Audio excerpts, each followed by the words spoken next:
10ാം നൂറ്റാണ്ടിൽ പണിത അനിയിലെ saint Mary's cathedral ദേവാലയം ചരിത്രപരമായി അർമേനിയൻ ക്രൈസ്തവരുടെ ആത്മാവിനോട് ഉൾച്ചേർന്നുള്ള സംസ്കാര പൈതൃകത്തിന്റെ ഭാഗമാണ്.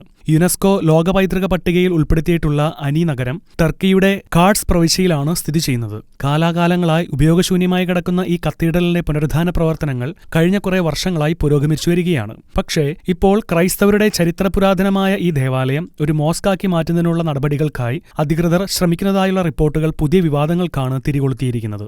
പുനരുദ്ധാരണ പദ്ധതിയുടെ 2ാം ഘട്ടം 2025 പൂർത്തിയാകുമെന്ന് അധികൃതർ വ്യക്തമാക്കിയിട്ടുണ്ട്. എന്നാൽ തുർക്കി സർക്കാർ നടത്തിയ ഔദ്യോഗിക പ്രസിദ്ധീകരണങ്ങളിൽ ഈ കത്തീഡ്രലിനെ ഫത്തിഹ് മസ്ജിദ് എന്ന് പേര് ഉപയോഗിച്ചാണ് പരാമർശിച്ചിരിക്കുന്നത്. ഈ നടപടിക്ക് പിന്തുണയ്ക്കുന്ന ഭൗതിക ഘടനാ മാറ്റങ്ങളും ദേവാലയത്തിന്റെ പുനരുദ്ധാരണ പ്രവർത്തനങ്ങളിൽ കാണാവുന്നതാണ്. അതുകൊണ്ട് തുർക്കി സർക്കാരിന്റെ മതപരമായ വസ്തുവകകളിലേക്കുള്ള കടന്നുകയറ്റം സാരമായ സംസ്കാര വിലോപം ആണെന്ന് പ്രതിപക്ഷവും അന്തർദേശീയ മനുഷ്യാവകാശ സംഘടനകളും ആരോപിച്ചു. DEM party MP George Aslan പാർലമെന്റിൽ സർക്കാർ മന്ത്രിമാരോട് ഇതേക്കുറിച്ച് പരമാവധി വിശദീകരണം ആവശ്യപ്പെട്ടു. ഇത് ചരിത്രത്തെ മായ്ക്കാനുള്ള ശ്രമമാണ്. ഏകദേശമായി 1000 വർഷം പഴക്കമുള്ള ക്രൈസ്തവരുടെ ഈ പൈതൃക സ്വത്ത് ഇങ്ങനെ വിസ്മൃതിയിലാക്കുവാൻ അനുവദിക്കരുത് എന്ന് അദ്ദേഹം അഭിപ്രായപ്പെട്ടു.